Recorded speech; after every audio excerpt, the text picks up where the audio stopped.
আল্লাহর নবী দুনিয়াতে তস্বি বানারও 1000 বছর আগে ইয়ামান দেশের একজন বাদশা ছিল।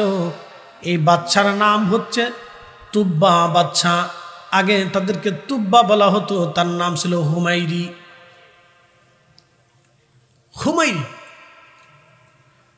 বাচ্চা হুমায়রি।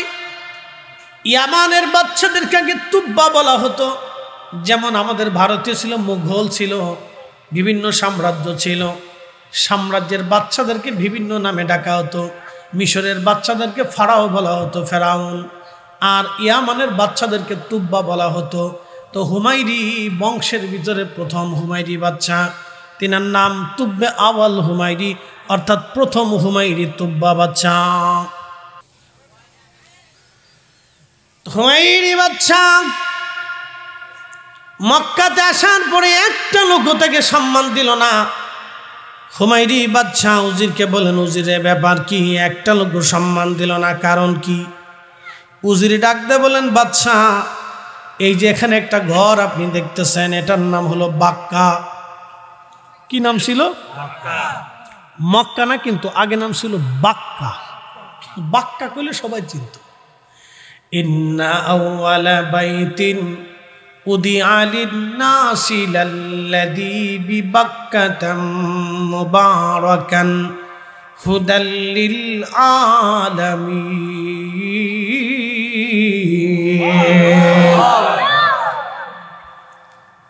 আমার রব বলেন, হাবিব আমি প্রথম যে ঘর বানিয়েছি বাক্কা,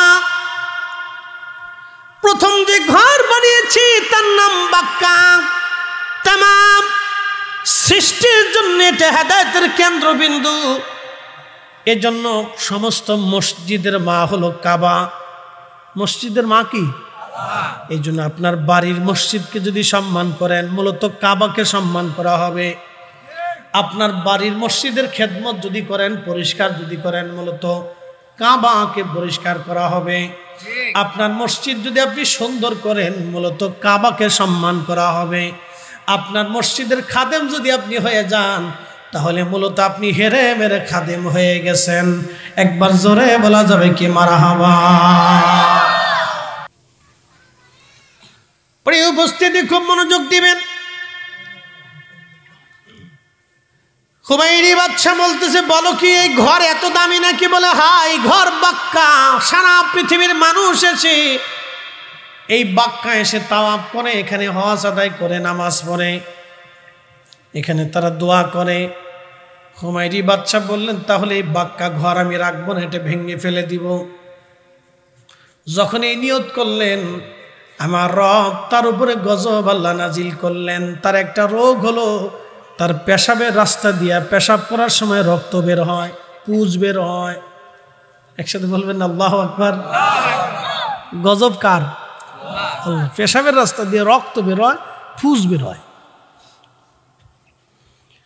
আবার চোখের কোনা দিয়া, কানের ভিতর দিয়া, পায়খানার রাস্তা দিয়া তার রক্ত পুজ বের হতে লাগলো। গন্ধ ছড়াই গেল। গন্ধের কারণে মানুষ যেতে পারে না। খোদাই গজব। বড় বড় আলেম ওলামা, পাদ্রী, গণক যারা ছিল ওই সময়, দার্শনিক, তাদেরকে ডাকা হলো।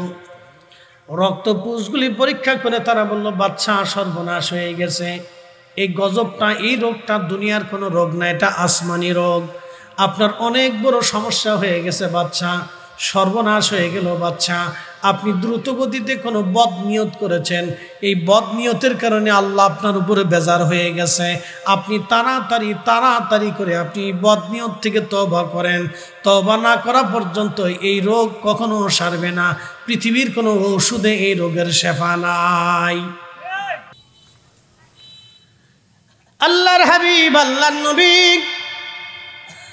ডেকে বলেন, হুমায়রি বাদশা তওবা থেকে নিয়ত করলেন, রব্বুল আলামিন আমি তওবা করলাম, আল্লাহ ভুল করে ফেলছি, তোমার ঘর ভাঙতে চাইছি। আল্লাহ তোমার ঘর তো ভাঙবই না, তোমার ঘরের খেদমত হিসেবে প্রত্যেকটা বাসিন্দাকে আমি 7টা করে স্বর্ণ মুদ্রা দিয়ে যাব।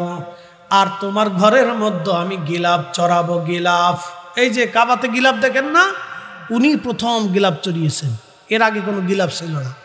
এই গিলাফের ইতিহাস আজকে শোনাইতেছি। কাবাতে গিলাফ দেখছেন নি আপনারা? কালো গিলাফ আছে না?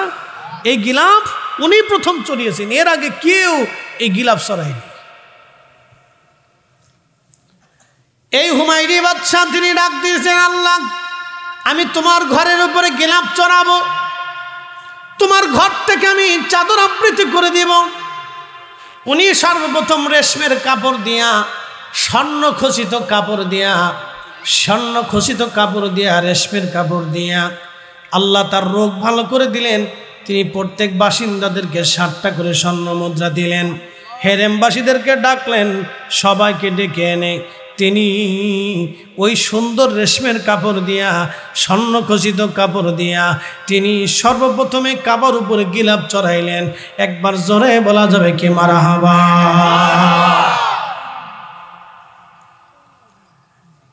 গিলাফ তিনি চড়াইলেন। 1000 বছর আগে গিলাফ চড়ানো শুরু হলো।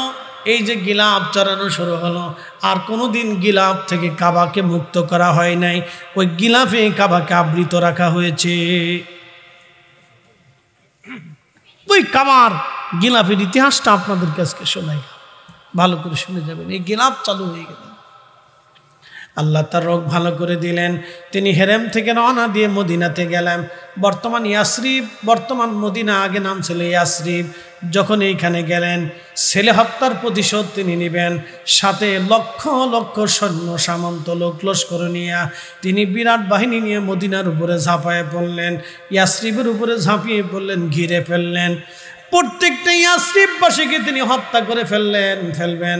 ঠিক এমন সময় ওই বড় বড় পাদ্রী যারা ছিল, আলেম ওলামা, তৎকালীন ধর্মগুরু যারা ছিলেন, তারা বাদশার কাছে এসে বললেন, বাদশাহ সর্বনাশ, আপনি শহরের বাসিন্দাদেরকে হত্যা করবেন না, আপনি শহরের বাসিন্দাদের ক্ষতি করবেন না, কারণ তাওরাত, জবুর, ইনজিলে যতগুলি কিতাব আছে আসমানি, তখনও ইনজিল শরীফ আসে নাই। আমরা তাওরাত জবুরের মধ্যে যেটা দেখলাম, বাদশাহ শুনে রাখবেন, এই মদিনার মাটি পাথর থেকে সুঘ্রাণ আসতেছে। আখিরি নবী রাহমাতুল লিল আলামিন এখানে আসবেন, এখানে তার কবর হবে, এখানে তার বাড়ি হবে, এইখানে তার ঘর হবে, এবং এইখানে কেন্দ্র করে তিনি তামাম পৃথিবীতে আল্লাহর দ্বীন প্রতিষ্ঠিত করবেন। একবার জোরে বলা যাবে কি সুবহানাল্লাহ? মনোযোগ দিয়ে, বাদশাহ আপনি এই শহরের বাসিন্দাদেরকে হত্যা করেন না। বাদশাহ আপনি এই শহরের বাসিন্দাদেরকে হত্যা করবেন না। এই শহরে আখিরি নবী আসবে, এই শহরে রাহমাতুল লিল আলামিন আসবে, আপনি শহরের কাউকে হত্যা করবেন না, মারবেন না, সর্বনাশ হয়ে যাবে আপনার। বাদশাহ বলতেছেন, হ্যাঁ তাহলে বলো আখিরি নবী কবে আসবে? বাদশাহ এই নবীর গুণগান যখন জানতে পারলেন, শাম যখন শুনলেন, বাদশার দিল নরম হয়ে গেল। তিনি বললেন, ঠিক আছে, আমি আমার সন্তান হত্যার প্রতিশোধ নিব না, তাহলে বলো কবে নবী আসবে? বলে কবে আসবে সেটাও জানা যায় না, তবে নবী আসবে, তার জন্ম হবে মক্কাতে, হিজরত হবে মদিনাতে, এইখানে তিনি বসবাস করবেন, এইখানে তার কবর হবে, রওজা হবে, এখানে তার রওজা শরীফ হবে, এখানেই তিনি থাকবেন কিয়ামত পর্যন্ত। তার এবং তার উম্মত তামাম পৃথিবীর শাসন করবে, কিয়ামত পর্যন্ত তার ধর্ম চলতে থাকবে, কিয়ামত পর্যন্ত তার আদর্শ চলতে থাকবে, কিয়ামত পর্যন্ত তার উম্মত ছাড়া পৃথিবীতে ছড়িয়ে ছিটিয়ে থাকবে, কিয়ামত পর্যন্ত তার এই ধর্ম বিধান আনিত, তার জীবন বিধান কিয়ামত পর্যন্ত চলতে থাকবে। বাদশাহ এই শহরের বাসিন্দাদেরকে আপনি মারবেন না। বাদশাহ বললেন, ঠিক আছে বুঝলাম, কিন্তু আমি ওই নবীর জন্য কি খেদমত করতে পারি বলো? আমি তো আমার দেশে ফিরে চলে যাব, তাহলে তোমরা কতজন আলেম এখানে থাকবা? তখন তারা বলল, বাদশাহ আমরা এখানে 400 জন আলেম আছি। বাদশাহ বললেন, তোমাদের 400 জনের জন্য 400টা বাড়ি আমি আমার অর্থায়নে বাড়ি নির্মাণ করে দিব, আর আখিরি নবী যেহেতু হিজরত করে আসবে, আমি ওই নবীর জন্য একটা বাড়ি বানায় রাখবো। আল্লাহু আকবার। বাদশাহ আল হুমায়রি তুব্বা বাদশাহ, তিনি সুন্দর করে 400 আলেমের জন্য 400টা বাড়ি বানাইলেন। 400 আলেমের জন্য 400টা বাড়ি হলো। সর্বশেষ আমার রসুলের জন্য একটা বাড়ি নির্মাণ করলেন। তিনি একটা চিঠি লিখলেন, ইয়া রাসূলুল্লাহ, ইয়ামানের হুমায়রি বংশের তুব্বা আল হুমায়রি আমি বলতেছি, নবীজি আমার পক্ষ থেকে আপনাকে সালাম। আমি শুনছি আপনি দুনিয়াতে আসবেন, এইখানে আপনার বাসস্থান হবে, এইখানে আপনার হিজরত হবে, এইখানে আপনার কবর হবে, আপনার আনিত ধর্মবিধান আপনি জমিনে প্রচার করবেন। হুজুর, আমি আপনার জন্য একটা বাড়ি নির্মাণ করেছি, আমার পক্ষ থেকে সালাম গ্রহণ করবেন। আর আমি আপনার উপরে ঈমান এনেছি, আপনি দয়া করে আমাকে উম্মত হিসেবে কবুল করে নেবেন। কিয়ামতের ময়দানে আপনি আমাকে সুপারিশ করবেন। একবার জোরে বলা যাবে কি আল্লাহু আকবার। প্রিয় উপস্থিতি, আমার রাহমাতুল লিল আলামিন আমার নবীজি আল্লাহর হাবিব যখন তিনি উপকণ্ঠে পৌঁছালেন, বাচ্চারা গাইতে লাগলো, তলাল বাদরু আলাইনা মিন সানিয়াতিল বিদা ওয়াজাবাশ শুকরু আলাইনা মাদা লিল্লাহি দা। আল্লাহর নবী পৌঁছাইলেন, সমস্ত মদিনার বাচ্চা কাচ্চা, নারী পুরুষ মহিলা বৃদ্ধরা রসুলের সামনে দাঁড়ায় গেল। খুব আনন্দিত হই হুল্লা লেগে গেল মদিনায়। ঈদের চেয়ে বেশি আনন্দ, মদিনার রাস্তাঘাট বাড়িঘর পরিষ্কার হয়ে গেল। বাচ্চারা এসে বলতেছে, ইয়া রাসূলুল্লাহ, আপনি আমাদের বাড়ি আসেন, আমাদের বাড়ি আমার মা পরিষ্কার করে রাখছে, আপনি আমাদের বাড়ি থাকবেন। ওই বাচ্চা বলে আমাদের বাড়ি আসেন, ওই বাচ্চা বলে আমাদের বাড়ি আসেন, ওই যুবক বলে আমাদের বাড়ি আসেন, ওই বৃদ্ধ বলে আমাদের বাড়ি আসেন। সবাই বলতেছে, ইয়া রাসূলুল্লাহ, আপনি আমাদের বাড়ি আসেন, আপনি আমাদের মেহমান হন, আপনি আমাদের বাড়ির মেহমান হন, আপনি আমাদের মেহমান হন, আমরা জান মাল দিয়ে আপনার সেবা করব। আইয়ুব আনসারী উপরে, নবী নিচে। আইয়ুব আনসারী বলতেছে, হুজুর, স্বামী স্ত্রী দুইজন বলতেছে, কি করে আমরা উপরে থাকবো বলো? নবীজি নিচে, আমরা উপরে, এটা হতে পারে না, না হতে পারে না। রাতটা ভর চিন্তায় পড়ে গেলেন। স্বামীর স্ত্রী উপরের তালার একবারে কোনায় চলে গেলেন, যাতে বেয়াদবি না হয়, একবারে কোনায় চলে গেলেন। দুইজন কোন রকম কম্বল পেঁচিয়ে কুচুমুচু হয়ে রাত্রিবেলা বসে রইলেন। সারা রাত স্বামী স্ত্রী ঘুমান নাই। রসুল নিচে, আমরা উপরে, এটা কেমন করে হয়? নবী নিচে থাকবে, আমরা উপরে থাকবে, এমন কেমন করে হয়? সকালবেলা দুইজন নিচে নেমে আল্লাহর হাবিবকে ডাক দেয়া বলেন, ইয়া রাসূলুল্লাহ, বেয়াদবি মাফ করবেন, রসুল নিচে থাকবে আর আমরা উপরে থাকবে, এটা হতেই পারে না। হুজুর, আমরা মরে যাব, তারপরও উপরে থাকা সম্ভব হবে না। ইয়া রাসূলুল্লাহ, বেয়াদবির হবে এই ভয়ে আমরা সারা রাত ঘুমাইতে পারি নাই, আমরা রুমের এক কোণাতে কুচুমুচু হয়ে বসেছিলাম। হুজুর, আপনি দয়া করে উপরে চলে যান, আমরা নিচে থাকব। আল্লাহর নবী তাদের দিকে লক্ষ্য করে উপরে চলে গেলেন। চিন্তা করলেন, হ্যাঁ, কথা তো ঠিক, তাদের কষ্ট হবে, নবী তাদের কষ্ট দিতে চান না। আল্লাহর নবী উপরে চলে গেলেন। হযরতে আইয়ুব আনসারী থেকে শুরু করে মদিনার প্রত্যেকটা, মদিনার যারা আনসারী ছিলেন, তারা নিজের কন্যা সন্তানকে বিয়ে দেওয়ার আগে আল্লাহ রসুলকে জিজ্ঞেস করতেন, ইয়া রাসূলুল্লাহ, আপনার কি স্ত্রীর প্রয়োজন আছে কিনা? যদি থাকে তাহলে আমাদের ঘরে মেয়ে আছে। আল্লাহর নবী না করলে তারপরে ওই মেয়েকে অন্য কোথাও বিয়ে দিতেন, কারণ আল্লাহ রসুল তো কোনো কাম পিপাসা নিবারণ করতেন না। সুন্দরী নারী দেখলেই রসুলের বিয়ের প্রয়োজন ছিল না, কারণ আম্মাজান আয়েশাকে নবী 40 বছরে বিয়ে করেছেন, আম্মাজান সাউদাকে নবী প্রায় 70 বছর বয়সে বিয়ে করেছেন। একবার জোরে বলা যাবে কি আল্লাহু আকবার। কিন্তু মদিনার মানুষ এত আদাবি ছিলেন যে রসুলকে জিজ্ঞেস করতেন, হুজুর, আমাদের কোনো মেয়ে আপনার পছন্দ হয় কিনা? চিন্তা করতে পারছেন তারা কিভাবে আল্লাহ রসুলকে সম্মান করতেন। যদি রসুলের পছন্দ হয় আর যদি আমরা অন্য কোথাও বিয়ে দিয়ে দিই তাহলে কেমন হবে? এটা ছিল আদব। কিন্তু রসুল তো কোনো সুন্দরী নারীর দিকে রসুলের কোনো ইয়া ছিল না। চাইলে রসুল কত সুন্দরী নারী বিয়ে করতে পারতেন।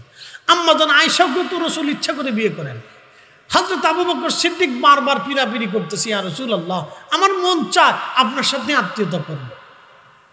বলে, কাকে বিয়ে দেবো? বলে আয়েশাকে। বলে সে তো কুমারী, ছোট্ট। বলি ইয়া রাসূলুল্লাহ, তার বোন আপনি বিয়ে করেন। আচ্ছা বলুন তো, একটা বাবা বারবার বলতেছে আপনি বিয়ে করেন, বিয়ে করেন, বিয়ে করেন। আল্লাহ রসুল বিয়ে করলেন, বয়স 5 বছর। একসাথে বলবেন না মারহাবা। 5 বছর বয়সে একটা মেয়ে কি বুঝে? বিয়ে হলো।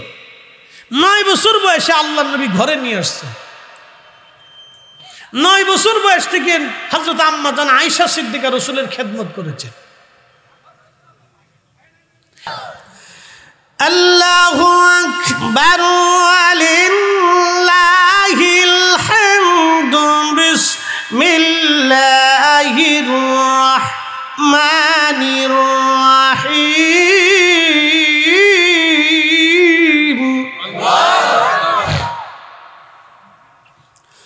কুল ইন কুনতুম তুহিব্বুনাল্লাহ,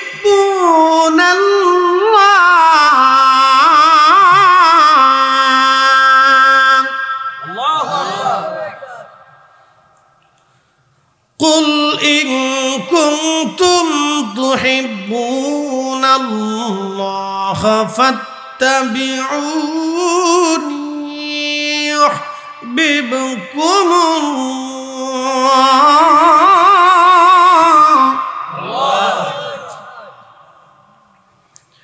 ويغفر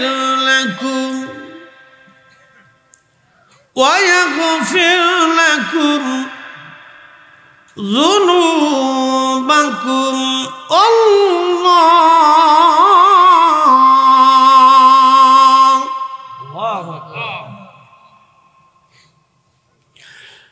ويغفر لكم ذنوبكم الله غفور رحيم।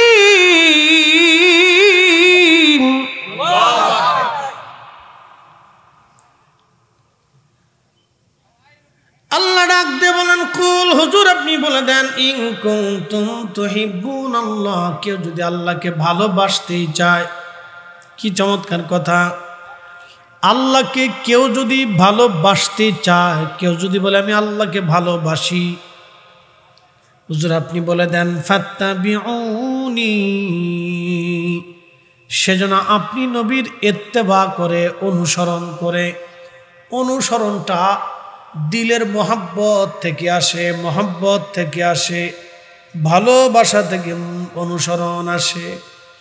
এই ভালোবাসাটা 2 ধরনের, একটা হলো মহাব্বতের সিফাতি আর একটা মহাব্বতের জাতি।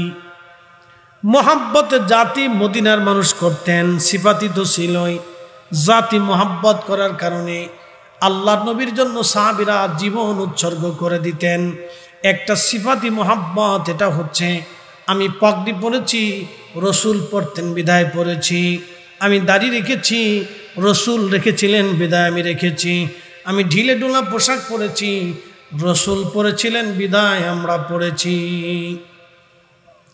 আমরা ডান হাতে খাবার খাই, খ্রিস্টানরা বাম হাতে খাবার খাই। আল্লাহর নবী ডান হাতে খানা খেয়েছিলেন বিদায় আমরা খাই। নবীজি খাবার পরে আঙ্গুল চেটেছিলেন বিদায় আমরা এখনো চাটি। তিনি বাসন চেটে খেয়েছেন বিদায় আমরা চেটে খাই। আল্লাহর নবী দস্তরখানা বিছাইছিলেন বিদায় আমরা বিছাই। প্রিয় নবীর সুন্নতগুলি আমরা বেছে বেছে মেনে মেনে চলি, কারণ রসুল করেছেন আমরা করি। এটা মহাব্বতের সিফাতি। আর একটা মহাব্বত হচ্ছে মহাব্বতের জাতি। মহাব্বতের জাতির সিফাতের বেলায় নবী বলছেন, মান আহাব্বা সুন্নতি, কেউ যদি আমার আদর্শকে মহাব্বত করে, ফাকাদ আহাব্বানি, সে আমাকে মহাব্বত করলো। ওমান আহাব্বানি কানা মাই ফিল জান্নাহ, যে আমাকে ভালোবাসলো সে আমার সঙ্গে আল্লাহর জান্নাতে চলে গেল। একবার জোরে বলা যাবে কি সুবহানাল্লাহ। আর একটা মহাব্বত, মহাব্বতে জাতি। লা ইউমিন লা ইউমিন লা ইউমিন, ইমানদার তুমি হবে না হাত্তা আকুনা হাব্বা ইলাইহি মিন ওয়ালিদিহি ওয়া বালাদিহি ওয়ান নাসি আজমাইন। ছেলে সন্তান, পিতা মাতা, দুনিয়ার সব ব্যক্তির চাইতে আমি রাসূলকে যদি ভালোবাসতে না পারো, তাহলে তুমি ঈমানদার হবে না, ঈমানদার হবে না। নাওগাঁওবাসী খুবই মনোযোগ দিবেন। এই যে মায়ের আধারে রেহেমে আল্লাহ আমাদেরকে রাখলেন, এই জন্য বৈবাহিক পদ্ধতিটা হতে হবে পবিত্র। এর শুরুটা যেন ইসলামী নিয়মে হয়, সুন্নতের আদলে হয়। এই জন্য ছেলেমেয়েরা বৈবাহিক বন্ধনটা যেন সুন্নতের আদলে হয়, আল্লাহর আইনে হয়। এই জন্য সর্বপ্রথমে বৈবাহিক নিয়ম পদ্ধতিটাকে মেনে নিতে হয়। সর্বপ্রথমে যখন বিয়ে শাদী হবে, এই জন্য আল্লাহর নবী বিবাহের বন্ধনটা মসজিদের ভিতরেই নবীজি বিবাহের বন্ধন করাইতেন। আল্লাহর ঘরের মধ্যে মসজিদে বিবাহ বন্ধন হতো। আচ্ছা বলেন, সবাই ছেলেমেয়ের বিবাহের জন্য যদি মসজিদে যায়, অজু ছাড়া না অজু করে? জোরে বলেন। আর যদি বাহিরে প্যান্ডেলে হয় তো অধিক লোকের অজুই নাই, কেউ মুইতেও পানি লয় না। আমার দেশের অনেক কাজী আছে, আলেম ছাড়া যত কাজী আছে অধিকাংশ কাজী ভালো করে খোঁজ নিয়ে দেখবেন মুইতেও পানি লয় না। অমনি এসে বিয়ে পড়ানোর জন্য। এই বেটা যখন বিয়ে পড়াবে তখন আউযুবিল্লাহ নাই, বিসমিল্লাহ নাই। এই জন্য বৈবাহিক বন্ধনটা ছিল আল্লাহর ঘর মসজিদের ভিতরে। আল্লাহর নবী মসজিদের মধ্যে বিবাহের বন্ধনটা শুরু করেছিলেন। এই জন্য যুবকদেরকে বলবো, বিয়ে করার জন্য মসজিদটাকে তোমরা নিযুক্ত করে নেবা। তোমার বৈবাহিক শর্ত সাপেক্ষ লেখাপড়া দোয়া খেন, ওটা যেন আল্লাহর ঘর মসজিদের মধ্যেই হয়। আল্লাহ কবুল করুক, জোরে বলেন আমিন। আম্মা জান আয়েশা বলতেছে, হুজুর আমার আপনার কষ্ট হবে। প্রিয় নবী বলেন, আয়েশা রে, আমার কি হক নাই, আমার কি দায়িত্ব নাই তোমার কাজে তোমাকে সাহায্য করা? আমারও তো দায়িত্ব আছে। তুমি আমার স্ত্রী, তোমার কাজে সাহায্য করা তো আমারও হক আছে, দায়িত্ব আছে। চিন্তা করেন তো, একজন স্বামী যিনি আল্লাহর নবী 1 নম্বরে রাষ্ট্রপ্রধান, 2 নম্বরে প্রধান সেনাপতি, 3 নম্বর তিনি বিচারে সালিশ করেন, 4 নম্বর তিনি শিক্ষা দিচ্ছেন দর্শ, 5 নম্বর তিনি 5 ওয়াক্ত ইমামতি করতেছেন, 6 নম্বর তিনি আবার নিজের কাজ নিজে করে সংসার যোগাচ্ছেন, 7 নম্বর 11 জন স্ত্রী, 11 জন স্ত্রীকে সমান সমান সময় দিলেন, 8 নম্বর এতিম দুস্থ গরিব মিসকিন যা আছে আমার নবী তদারকি করলেন, সারা রাজ্যের ভিতরে যা আছে তদারকি করলেন। 7 নম্বর তিনি এমন একজন ব্যক্তি মহানুভব যিনি রাহমাতুল লিল আলামিন, জীবনে কোনোদিন কোনো যুদ্ধবন্দীকে তিনি কষ্ট দেন নাই। প্রিয় ভাই আমার, আল্লাহর নবী ফাতেমা রাদিয়াল্লাহু আনহার বিয়ে ঠিক করলেন। হযরত ফাতেমা রাদিয়াল্লাহু আনহার তখন মাত্র 18 বছর বয়স। ফাতেমার বিয়ে দিলেন নবীজি 18 বছর বয়সে, আর আল্লাহর নবী নিজে বিয়ে করলেন 25 বছর বয়সে। হযরত ফাতেমার সাথে আলীর বিয়ে ঠিক হলো। ফাতেমা ঘরের এক কোণায় বসে বসে কান্না করতেছিলেন। নবীজি ফাতেমা রাদিয়াল্লাহু আনহার কাছে গেলেন, ফাতেমা রে, তুমি কেন কান্না করো? চোখের পানি মুছে ফেলো ফাতেমা, কান্না করিও না। আমি জানি তুমি দুঃখে কান্না করো। আলীর মতো গরিব ছেলের সঙ্গে আমি তোমার বিয়ে দিলাম। ফাতেমা রে, আমি ইচ্ছা করলে মদিনার ধনী পরিবারে তোমাকে বিয়ে দিতে পারতাম। ফাতেমা, আমি আলীর সাথে তোমাকে বিয়ে দিয়েছি। ফাতেমা, এই জন্য তুমি কাঁদো, কারণ আলী গরিব, আলী ঘরের মধ্যে তেমন কিছুই নাই। ফাতেমা রে, কেঁদো না, চোখের পানি তুমি মুছে ফেলো রে ফাতেমা। তোমার স্বামী আমি পছন্দ করি নাই, তোমার স্বামী আরশের মালিক আমার আল্লাহ নিজে পছন্দ করেছে।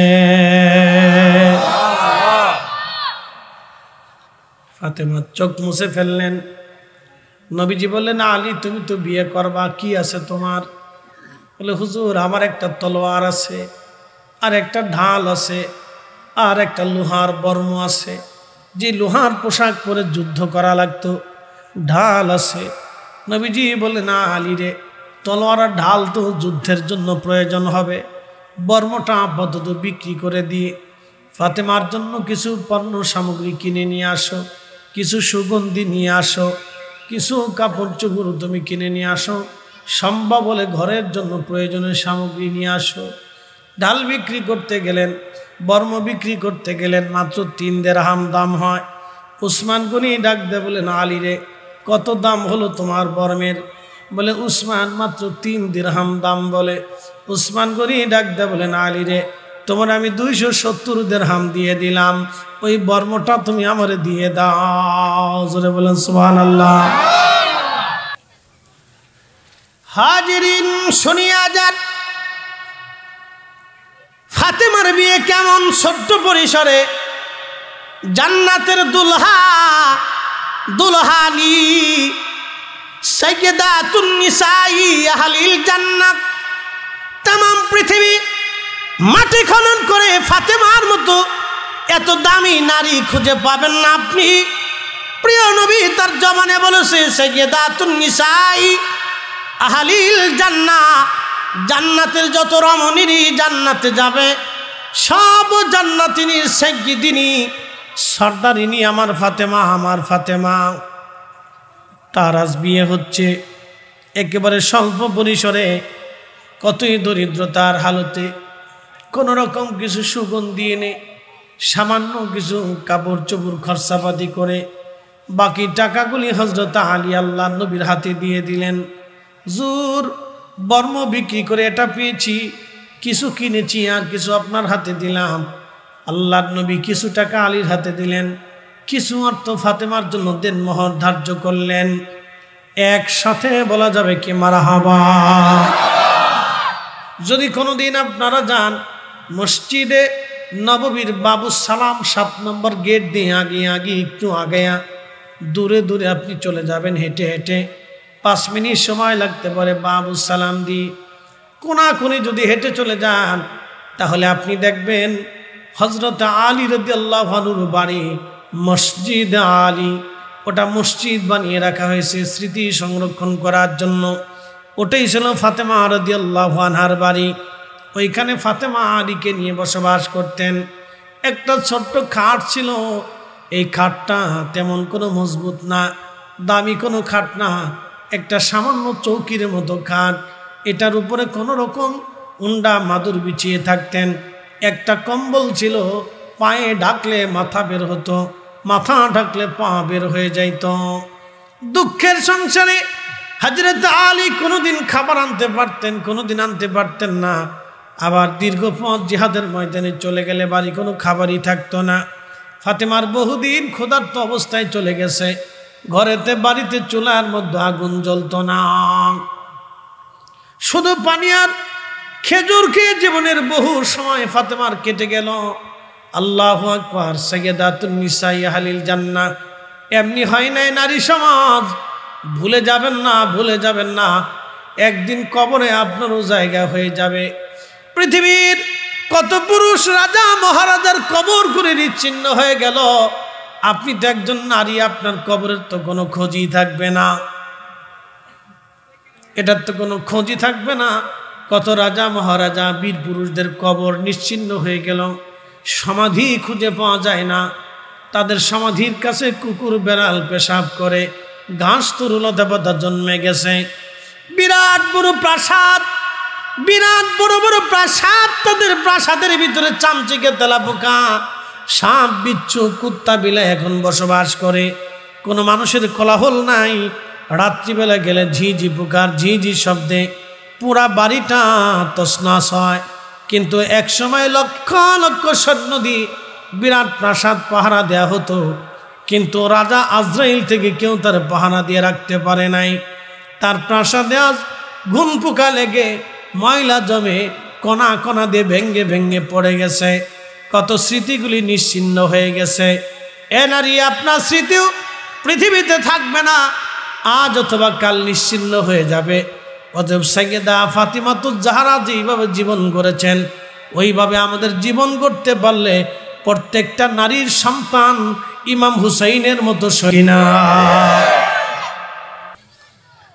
মদিনার মানুষ মেহমান প্রিয়।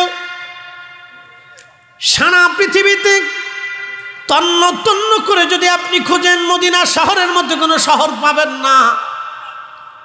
যদি ইউনেস্কো বা বিভিন্ন সংস্থাগুলি তারা গবেষণা করে কোন শহর বেশি নিরাপদ, কোন শহর বেশি ভালো, কোন শহরে অপরাধ কম হয়, কোন শহরের মানুষ ভালো, এগুলি তারা গবেষণা করে।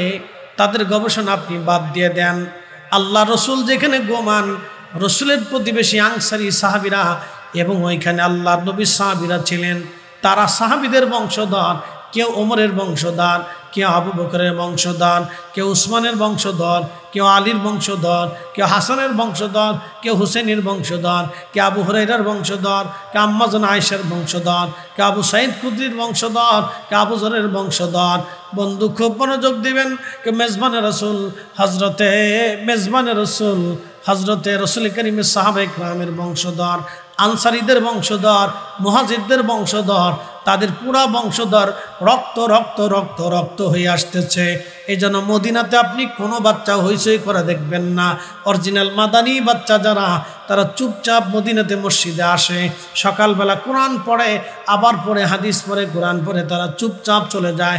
তাদের কোনো হইচই দেখবেন না, স্থিরভাবে আসে, আবার স্থিরভাবে তারা হেঁটে হেঁটে চলে যায়। উটের নাম কাসওয়া, হেঁটে হেঁটে হেঁটে হেঁটে যায়। আল্লাহর নবী বলতেছিলেন, আমার সাহাবীরা, রে তোমরা শোনো, জিব্রাইল আমিনরা আমার আল্লাহ পাঠাই দিয়ে বলেন, উটের কান ধরে নিয়ে যাবা আয়ুব আনসারীর বাড়ি, ওইখানে নিয়ে তারে বসাইবা। সুবহানাল্লাহ। জিব্রাইল আলাইহিস সালাম উটের কান ধরিয়ে, কাসওয়ার কান ধরে নিয়ে হযরত আয়ুব আনসারী রাদিয়াল্লাহু আনহুর বাড়ির সামনে বসাই দিয়েছে। ওই বাড়িতেই সেই 1000 বছর আগে বাদশা নির্মাণ করেছিল। একসাথে বলেন আল্লাহু আকবার। আর একটু জোরে। এই জন্য কথা বলে, কথা বলে, রক্ত কথা বলে, রক্ত কথা বলে। সেই 400 আলেম যারা ছিল এশকে রসুলের মহব্বতে, তাদের রক্ত তখনও পৃথিবীতে ছড়িয়ে ছিটিয়ে সারা মদিনাতে ছড়িয়ে গেল। তারা এসে বলতেছে, ইয়া রাসূলুল্লাহ, আপনি আমাদের কাছে আসেন। আল্লাহর নবীকে আইয়ুব আনসারী রাদিয়াল্লাহু আনহু সম্ভাষণ দিলেন। এই মিসকিনের ঘরে রাহমাতুল লিল আলামিন, ওনার ঘরটা ছিল দ্বিতল বিশিষ্ট, 2 তলা বিশিষ্ট। শুনে যাবেন, ঘরটা 2 তলা বিশিষ্ট ছিল। আল্লাহ রসুল তাকে আইয়ুব আনসারী নবীজিকে সম্ভাষণ করে ঘরে নিয়ে গেলেন। রসুল বলেন, আইয়ুব আনসারী, তুমি উপরে যাও, আমি নিচে থাকি। বলে, সাহাবীরা আসবে, সবাই আসলে দেখা সাক্ষাৎ হবে, উপরে যাইতে তো কষ্ট হবে। তখন এত তার আধুনিক বিল্ডিং ছিল না, তো উপরে যাইতে আমার সাহাবীদের সাথে কথাবার্তা বলতে আমার কষ্ট হবে, তারপর তাদেরও কষ্ট হবে। অতএব তুমি এই উপরে যাও, আমি নিচে থাকি। প্রিয় রসুলের কাছে তিনি চিঠিখানা পৌঁছাইলেন। একসাথে বলবেন না মারহাবা। আল্লাহ নবী চিঠিখানা পড়লেন, পড়ার পরে বললেন, নেকবক্স বাদশা হুমায়রিকে আমি কবুল করে নিলাম। একসাথে বলবেন আল্লাহু আকবার। নেককার বাদশাকে আমি কবুল করে নিলাম। নেককার বাদশা যে আমাকে সম্মান দেখাইছে, আমার কথা শুনে, আমার ইজ্জত দেখিয়ে তার নিজের সন্তানকে যারা মারলো তাদের প্রতিশোধ সে নেয় নাই, বরং ছাড় ওই জায়গাকে সমৃদ্ধ করে থাকার ব্যবস্থা করে দিয়ে গেল। আমি তাকে মঞ্জুর করে নিলাম। সেই বাদশার বংশধর, সেই আলেমদের বংশধর ছিলেন হযরত আইয়ুব আনসারী রাদিয়াল্লাহু আনহু। রসুলকে পাওয়ার পরে পাগল পরা হয়ে গেল। রসুল আমার মেহমান, উপরে গেছে। শুনে যান তার জীবনী। উপরে গেছে। উপরে যাওয়ার পরে আইয়ুব আনসারী এবং তার স্ত্রী দুইজনে বলতেছে যে, আমরা উপরে থাকবো, রসুল নিচে থাকবে, এটা কি করে হয়?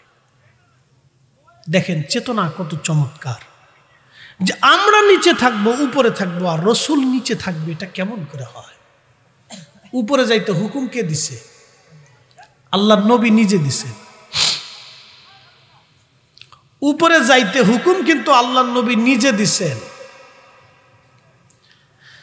হযরত আইয়ুব আনসারী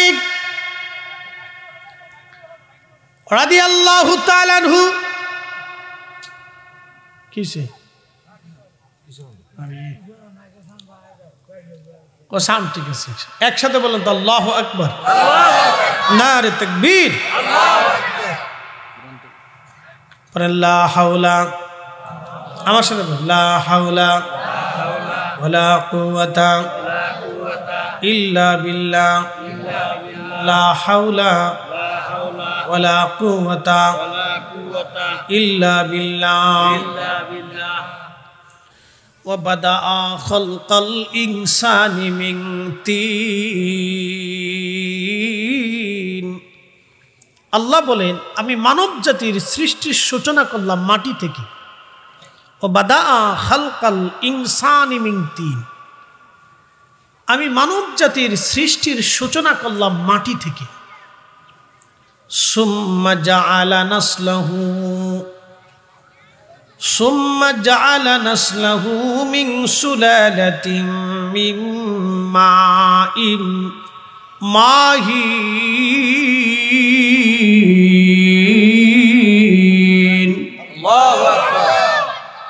এবং এই মানব জাতির বংশ বিস্তার করলাম মিন সুলালাতিন মিন মাইন মাহিন, মানুষের নির্গত শরীরের নির্যাস একটু পানি থেকে।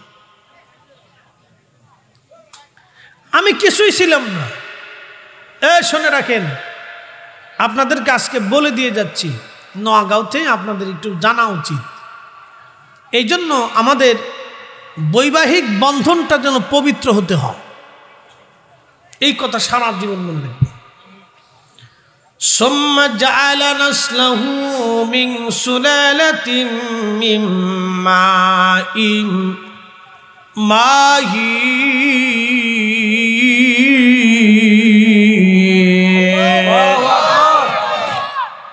আমরা একসাথে পড়ি লা হাওলা ওয়ালা কুওয়াতা ইল্লা বিল্লাহ, লা হাওলা ওয়ালা কুওয়াতা ইল্লা বিল্লাহ।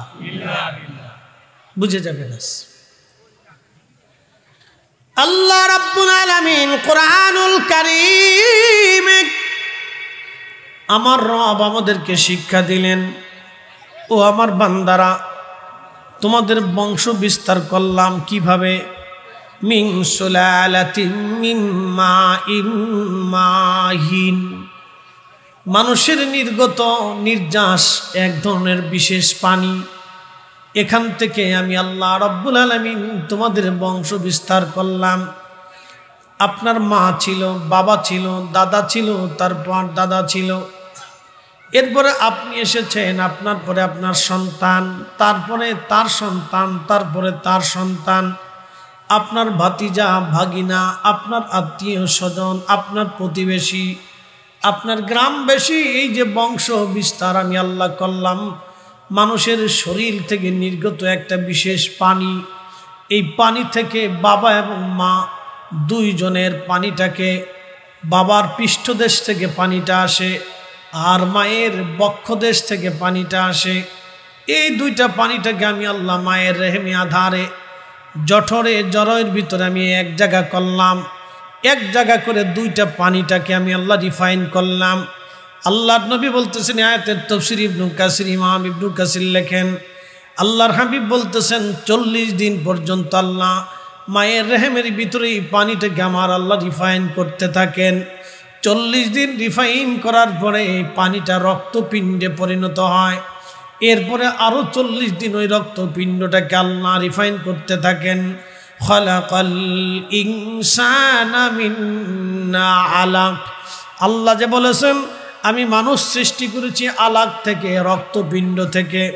এটা সেই রক্তপিণ্ড মায়ের আধারে, মায়ের রেহেমের ভিতরে এই রক্তপিণ্ডটাকে আমার আল্লাহ আরো 40 দিন পর্যন্ত রিফাইন করতে থাকে। একসাথে জোরে বলা যাবে কি আল্লাহু আকবার। এটা কি আল্লাহর আইনে না ডাক্তারের আইনে? আল্লাহর আইনে। পৃথিবীতে আসার আগে আপনি কিছুই ছিলেন না, আমি কিচ্ছু ছিলাম না। এই জন্য কোরআন আল্লাহ বলতেছেন, কাইফা তাকফুরুনা বিল্লাহ, তোমরা আল্লাহকে কি করে অস্বীকার করো, তোমরা রবকে কি করে অস্বীকার করো। তোমরা আল্লাহকে কি করে অস্বীকার করো?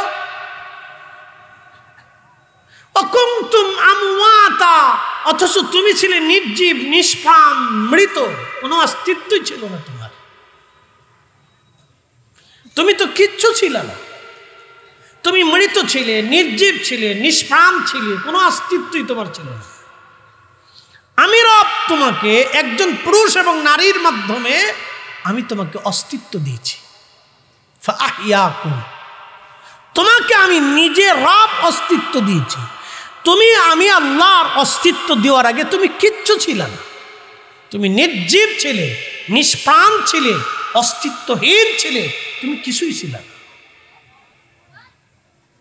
আল্লাহর ফয়সালাগুলি কত চমৎকার, শুধু বুঝে যাবেন। আল্লাহর কথাগুলি কত সুন্দর, খালি বুঝে যাবেন। আল্লাহর সৃষ্টির পরিক্রমা কত সুন্দর, শুধু আপনি লক্ষ্য করবেন, তাতে আপনি আল্লাহ চিনে যাবেন।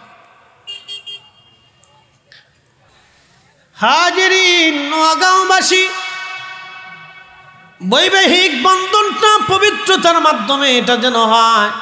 কারণ বিসমিল্লাহ যদি অপবিত্রতা আসে, তখন আমাদের দুনিয়ার আশাটা, এর ভিতরে বিরাট বড় ঝামেলা। এর জন্য পবিত্রতার বন্ধন, এই বৈবাহিক বন্ধন, বিবাহটা আমাদের দেশের অনেকেই ভাবে বিবাহটা মনে হয় এটা দুনিয়াবি কোনো আনন্দ। কেউ আবার চিন্তা করে এটা আমার নিজের কাম খাইশ পুরো করার জন্য। না না বন্ধু, আমি আমার সবাইকে বলে যাচ্ছি, মায়ের জাতিরা, আমার বোনের জাতিরা, আপনারা যারা শুনতেছেন শুনে নেবেন। যুবক ভাইরা খুব মনোযোগ নেবেন। বিবাহটা শুধু দুনিয়াবি স্বার্থ এখানে লুকায়িত থাকে না। এই বিবাহের পিছনে আপনার বংশ, আপনার রক্ত এবং আপনার সন্তান, আপনার পরিবার, আপনার পরবর্তী নসল এখানে দৃশ্যমান থাকে। আপনার পরবর্তী নসল এখানে দৃশ্যমান থাকে। আপনার বংশ, আপনার সন্তান আসবে, নাতি আসবে, পুতি আসবে, তাদের হালাল বৈধতা এখানে দৃশ্যমান থাকে। শুধু বিবাহটা মানে শ্বশুর বাড়ি যাওয়া, আত্মীয় স্বজন খাওয়া, আনন্দ ফুর্তি করা, বিবাহটা এখানেই না। একটা পবিত্র জীবন হবে।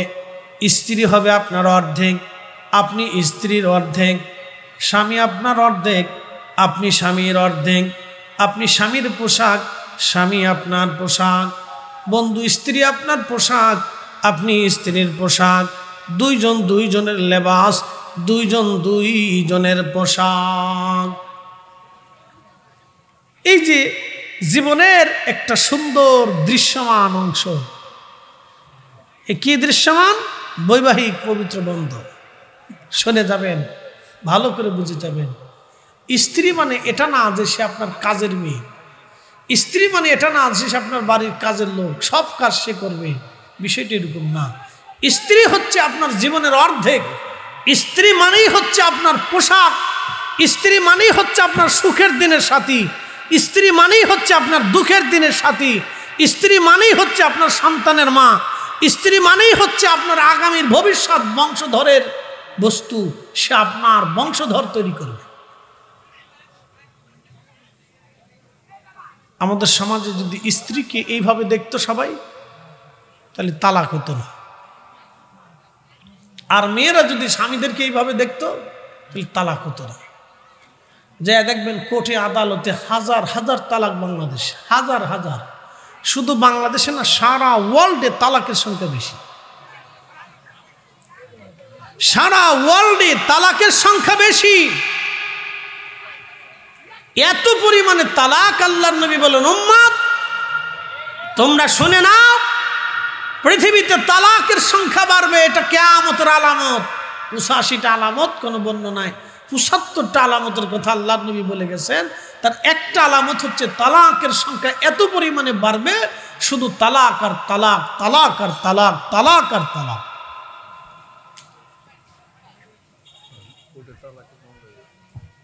এত পরিমাণে তালাক, মামলা কোর্টে গেলেই শুধু তালাক। কাজীরে জিজ্ঞেস করবেন, কাজী বিয়ে পড়ান কেমন? যেমনি বিয়ে পড়াই এমনি সারাই। বলে দোষ কার? কারো দোষ না, সব দোষ মোবাইলের। সব দোষ মোবাইল, দোষ কারোই না, সব মোবাইলের দোষ। এই জন্য বিবাহটা একটা পবিত্র বন্ধন। প্রিয় নওগাঁবাসী, খুব মনোযোগ দিবেন।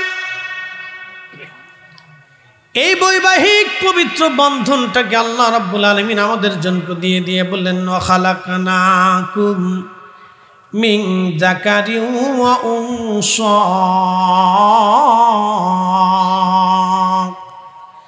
আমি পৃথিবীতে মানব জাতির সৃষ্টি করেছি একজন পুরুষ একজন মহিলার মাধ্যমে, একজন নারী এবং পুরুষ দিয়া আমি পৃথিবীতে মানব জাতি বানাইলাম।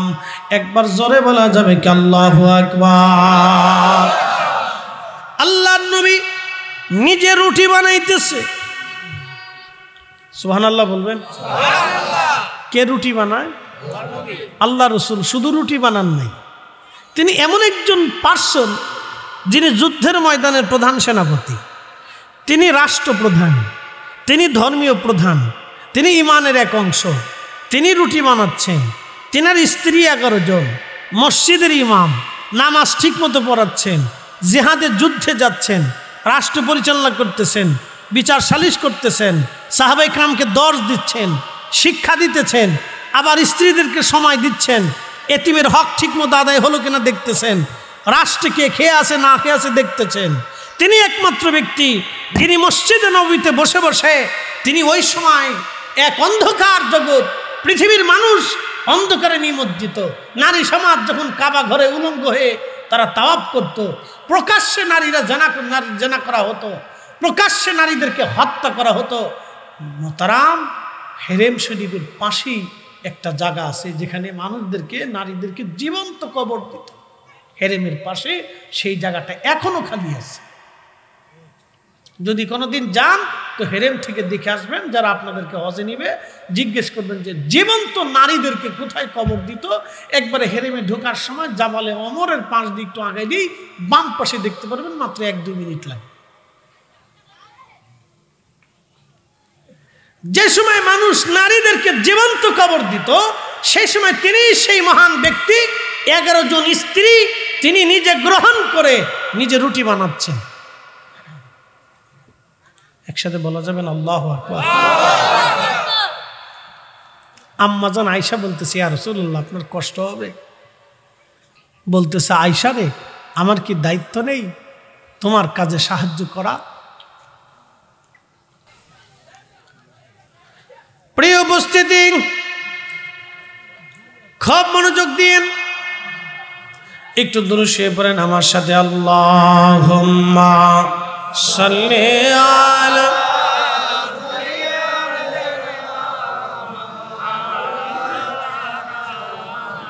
মুহাম্মাদ ওয়া আলা আলি সাইয়্যিদিনা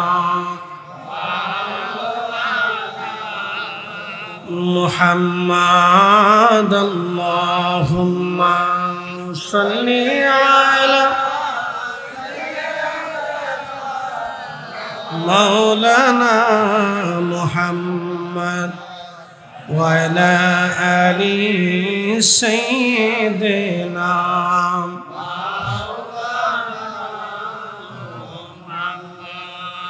ইমামুল আজম আবু হানিফা রাহমাতুল্লাহ আলাইহি উলামায়ে কেরাম এক জায়গায় বসে দর্শ করতেছেন, দর্শ নিচ্ছেন, ফিকি মাসলা মাসাইল ইলম নিয়ে আলোচনা চলতেছে।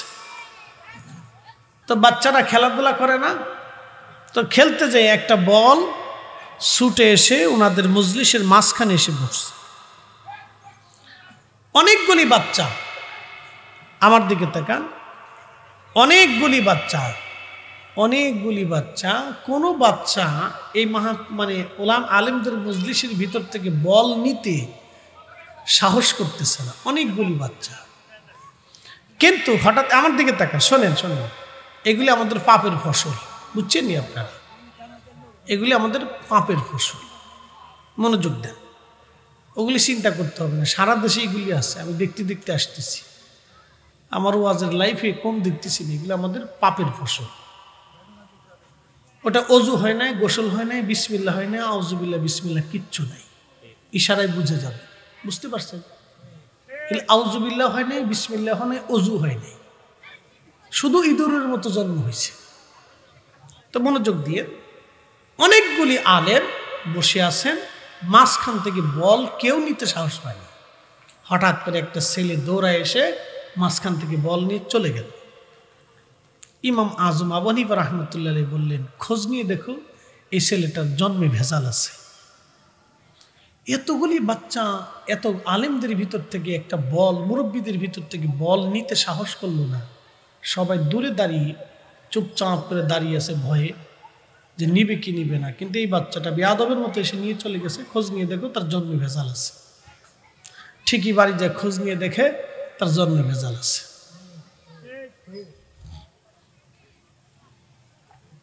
এগুলি হচ্ছে সূত্র, এ স্কোয়ার প্লাস বি স্কোয়ার। পৃথিবীতে সূত্র কখনো চেঞ্জ হয় না। রক্ত কথা বলে, মনে রাখবেন, ব্লাড কথা বলে।